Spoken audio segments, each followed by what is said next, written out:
from storyflo. This is your daily audio brief for June 22nd. Wit here, June 22nd. 7 pieces of comedy from the open web. Let's see what stuck. Let's get into it. First, from the hard times. RFK Jr. learns eating pussy a sex thing, not a dead cat thing. Robert F. Kennedy Jr., now the health secretary, spent a night scrolling Reddit and realized that the phrase eating pussy is a euphemism for a sexual act, not a literal appetite for dead cats. The discovery prompted a bewildered comment about cannibal sex things and a promise to brief his wife, Cheryl, on the matter. Cheryl Hines, who's been married to Kennedy for years, laughed that the surprise didn't shock her. She recalled a recent conversation where he mistook dog food for human-grade dog meat, and she's been wary of teaching him anything about oral intimacy. His diet already includes raw meat and roadkill, and she joked that he literally eats pig anuses, so eating ass isn't exactly a new frontier for him. A neuroscientist named Angela Stoddard weighed in, noting a small cohort of men with brainworm infections who fixate on animal carcasses. Their condition skews language processing, leading to literal interpretations of slang. Researchers have catalogued a handful of such cases, hoping to occupy their attention rather than let the odd habits seep into public life. At press time, reports indicated Kennedy is revisiting every past comment about beating a dead horse, now with a fresh perspective on metaphor versus meat.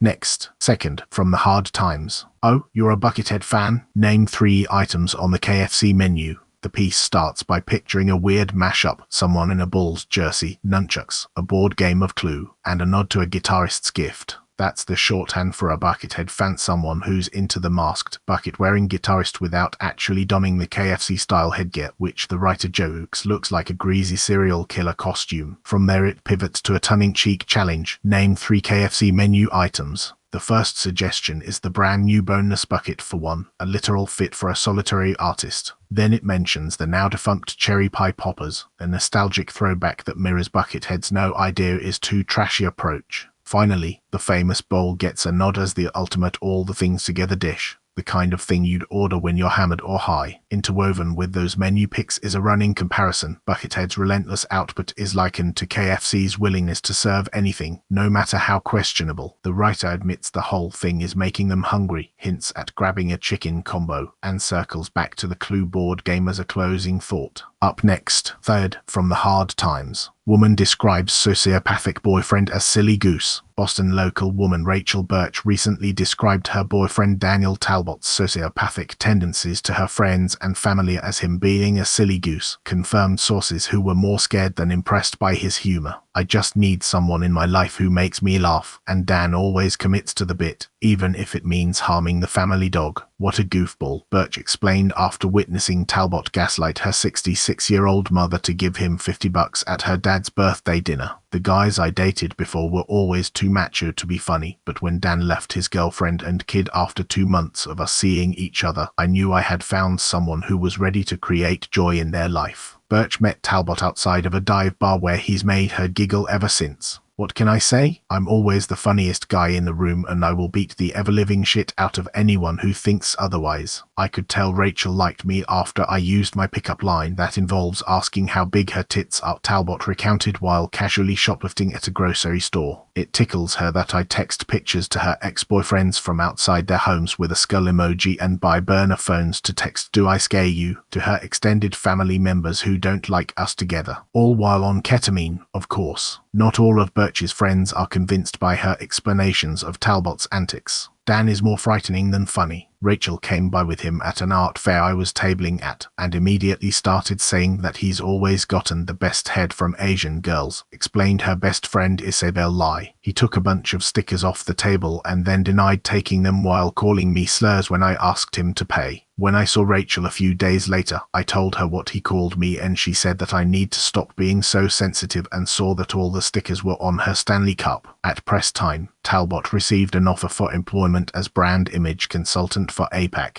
The Post woman describes sociopathic boyfriend as silly goose appeared first on Hard Times. And then, fourth, from McSweeney's Internet Tendency, Clarence Thomas offers an originalist reading of the TGI Fridays menu. Try one of our new signature seasonal cocktails, Sour Cherry Fistini, Ocean Mist Margarita, or No Drama Bahama Mama. A cursory reading of the above might lead one to believe the restaurant is no longer offering its popular white chocolate Russian milkshake from the winter menu. Thus, it shall be understood that forthwith this establishment shall forever make available the white chocolate Russian milkshake, which just so happens to be the favorite cocktail of my beloved wife, Ginny. Enjoy our world-famous chicken tenders with your choice of barbecue, ranch, or honey mustard sauce, a prime example of the importance of studying the framers' extant writings. Grab any Joe Schmo off the street and ask him what this passage means, and he'll say, well, it seems to say you can have your tendies served with a side of barbecue, ranch, or honey mustard sauce. Now ask a rigorously disciplined student of history such as myself, someone who has, in fact, read in their entirety all of Friday's founders Alan Stillman and Daniel R. However, a trained scholar like myself knows that when TGI Fridays first opened, seasonal menu items were unheard of, and all mixed drinks were offered year-round. Scoggins' personal journals, and I'll tell you the reality, which is that there was always intended to be a secret fourth tendy sauce, known alluringly as Island Heat. It's available only to those who know to ask for it, such as me and my dinner party here tonight. Snap, snap. Make it so, server. Sorry, no modifications may be made to our signature burgers. People sometimes accuse me of being a political actor contorting the menu until it tells me what I want to hear, but that shows a fundamental misunderstanding of my process in this booth. I'm merely an impartial vessel through which the original intent of the TGI Fridays menu can flow uninhibited. All this is to say that this passage here means I can take my shoes off in the restaurant if my feet start to hurt. Sandwiches come with your choice of fries, tater tots, or steamed veggies. Let it be known that in this context fries means onion rings, tater tots means mozzarella sticks, and steamed veggies means confers in hushed tones with table. Ooey gooey molten chocolate lava brownie bites. Shadow docket ruling, no explanation will be forthcoming. Dressing options for salads include balsamic, Caesar, Italian, or ranch.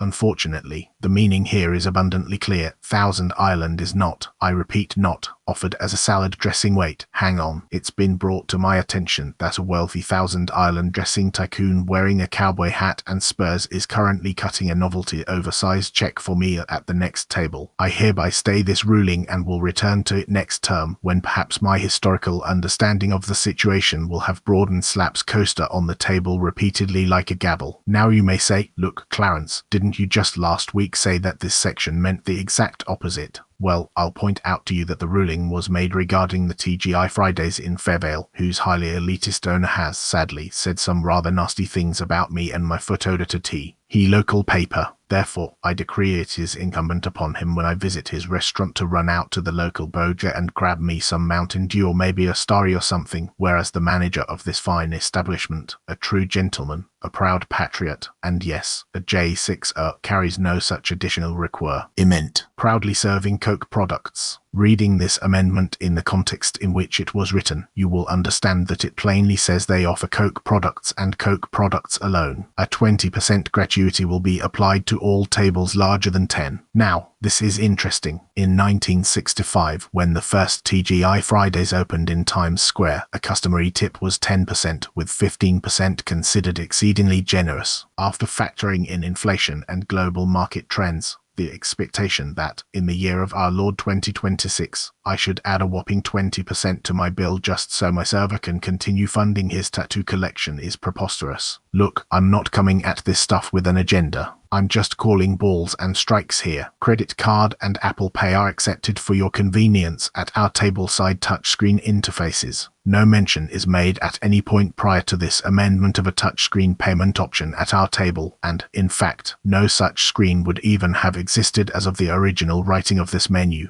Therefore, the law is clear. I do not have to pay for this meal. Discharges live firearm into ceiling, peels out of parking lot in luxury RV with Ginny's arm wrapped around waist.